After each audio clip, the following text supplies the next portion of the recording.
I need you to keep going. Like, I need you to keep trying, especially if you're a first gen. What's up, everybody? It's your girl Tanya, back at it again with yet another video. If this is your first time watching, welcome. My name is Tanya. I am a registered nurse, and in this channel we talk all things love, all things nursing, and all things personal growth. If you've been here before, girl, you're like this. Thank you so much for tuning in. Super excited because this is my third video of a series that I'm calling First Gen to RN. And I am dedicating this series to all of my first generation Latinas that are aspiring to be nurses. What's up, guys? It's future Tanya editing the video, and I just wanted to say I feel like I look a little crazy in this video, and it's because I was getting ready for bed. I'm in my daughter's room because it's nighttime and she has a nice little ring light, so that was the best lighting I could get. But I do want to put this video out there because all the information that I have to give in this video is super valuable, and I hope it's helpful for you guys. So just go ahead and keep on watching. This series is to help guide you guys through the whole process, because I know as a first gen, it is very hard to navigate through higher education. So I am here to help you, girl. Okay, first things first, I want to kind of address the different types of degrees there is to get to the RN role. To get to an RN position, you can do two things. You can get your associate's degree in nursing, which is an ADN, or you can get your bachelor's of science in nursing, which is a BSN. The associate's degree is usually 2 years long. The first year is usually going to be your prereqs, and the second year is going to be all of your nursing education.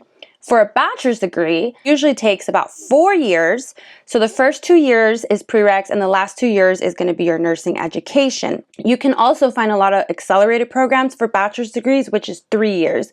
And those programs usually do not have any breaks. So you're going to go through the whole 3 years straight with no summer breaks or none of that.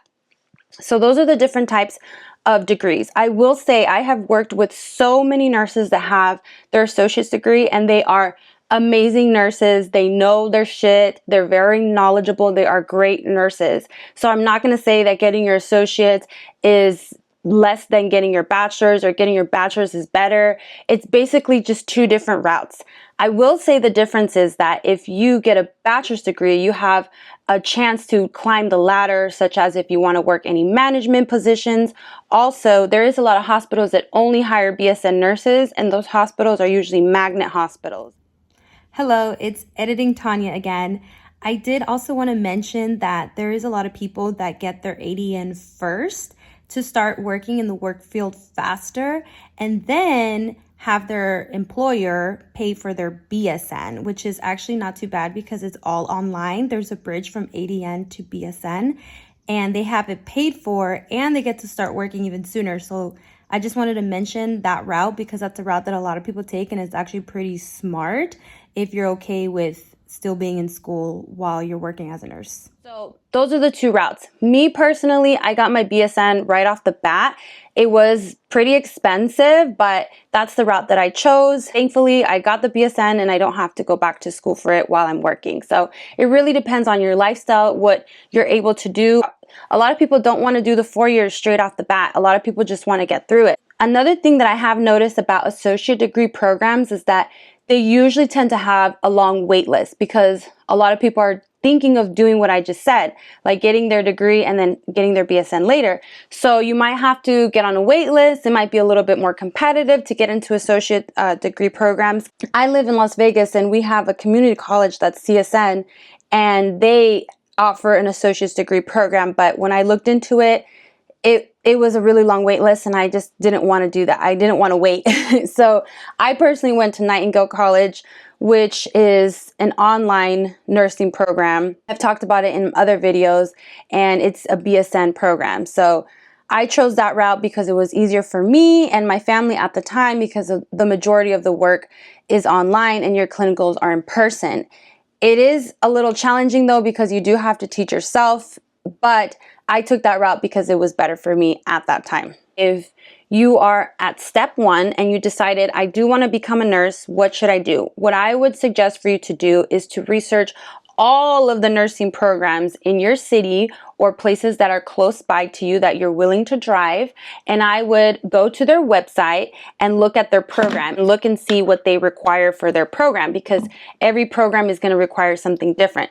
Some programs will require you to take the TEAS exam. Some programs require you to take the HESI exam, or other programs just have their own entrance exam that you have to take. So I would go through all the websites, go through all the schools, maybe write them down on like a spreadsheet or like a Word doc, and then put in all the requirements that they need, and how long the program is, and the cost of the program. That is very important. You want to compare different costs of different programs. And once you decide on the program that is best for you, then I would look at their prerequisites and start working on that. A lot of the times colleges will have the prereqs kind of mixed in with the nursing courses, and you get to do it all together all at once. Other programs, they require you to take the prereqs first and then the nursing courses. What I would suggest is, if you need to take prereqs and it's really expensive to take them at the specific school, you could always take them at community college and then transfer them over into the program that you want to save yourself some money. So when I talk about prereqs, I'm going to give you guys like the common prereqs that I've seen for nursing programs. So it's going to be like math, English, sociology, chemistry, microbiology, anatomy and physiology, and maybe some electives, things like that. But like I said, every program's different, but those are kind of like the common ones that I've seen. So once you do your prereqs, you then apply to the nursing program. Make sure your GPA is pretty decent. When I say decent, I would say a GPA is anywhere from 2.5 to like 3.5. If you have a 4.0, kudos to you, girl, because that was not me. If you don't have a high GPA and that's the reason that's stopping you into getting programs, I would suggest going back and retaking some of the classes you did poorly in to boost your GPA. I know it sucks and I know it's costly. Trust me, it's going to help you in the long run. Another thing that I want to note is that if you fail classes or if you fail your TEAS or if you fail the entrance exam, it's okay. I promise you, it is okay. I have failed plenty of times and I'm still a registered nurse. I need you to keep going. Like, I need you to keep trying. Especially if you're a first gen, I need you to keep going and don't give up. And the reason why I say that specifically to my first generation students is because if you're a first gen, that means your parents came to this country from another country, and we are minorities. And what I've seen is that minorities are conditioned to believe that we are less than, or that we don't belong in high places, or that we don't belong in higher education, or that we're just going to settle. I need you to not settle. I need you to pass these classes. If you don't pass the classes, I need you to go and retake the classes. If you truly have a dream to become a nurse, you can't give up. Another thing that I see some programs require is letters of recommendation. You might need letters of recommendation from your professors or from previous teachers you might have had. I need you to make a plan. I need you to make the spreadsheet, all the requirements, and what you're going to tackle one by one. If you can't go to school full-time right away, it's okay. You can start little. You can take one class one semester, then maybe 2 classes the next semester, because I understand everybody's circumstances is different, especially if you have children. Not all of us can just drop everything and quit our jobs and go to school. I know I couldn't do that. So if that's not your scenario and you need to take it slow, it's okay, girlfriend. Take it slow. You got this. The point is that you can't give up. The point is that you have to keep going. So make your plan. Figure out how you're going to execute this plan and keep it going. And if you have failures or bumps or circumstances or life happens along the way, it's okay. You fall and then you get yourself right back up and you keep on going. You have to be determined to get to the finish line. And what I also suggest is for you to do is to write down, maybe in your Word doc or spreadsheet or in a journal on a piece of paper, I would suggest for you to write down your why. You need to have a strong why in order to get through these programs.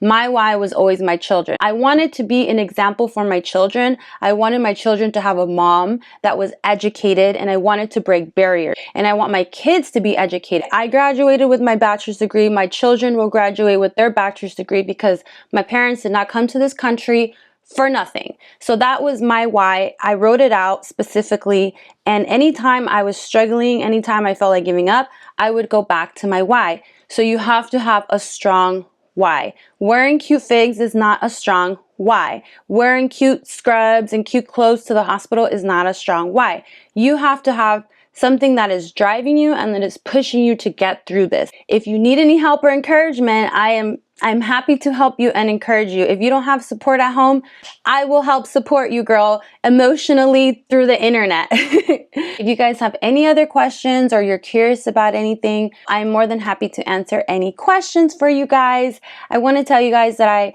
appreciate you guys so much for even watching my video, and I truly believe in you guys. You definitely can do this. When all odds are against you, you have to go even harder and prove people wrong. In my next video, I'm going to be talking about how to balance school, work, and life as a nursing student, because trust me, that is a challenge in itself, but it is very, very, very possible. And I'm going to explain to you guys how I did it and how you guys can do it too. Thank you guys for watching. I appreciate you from the bottom of my heart. Please like, subscribe. It helps me out so much. And I will see you guys in the next video. Mwah. Bye.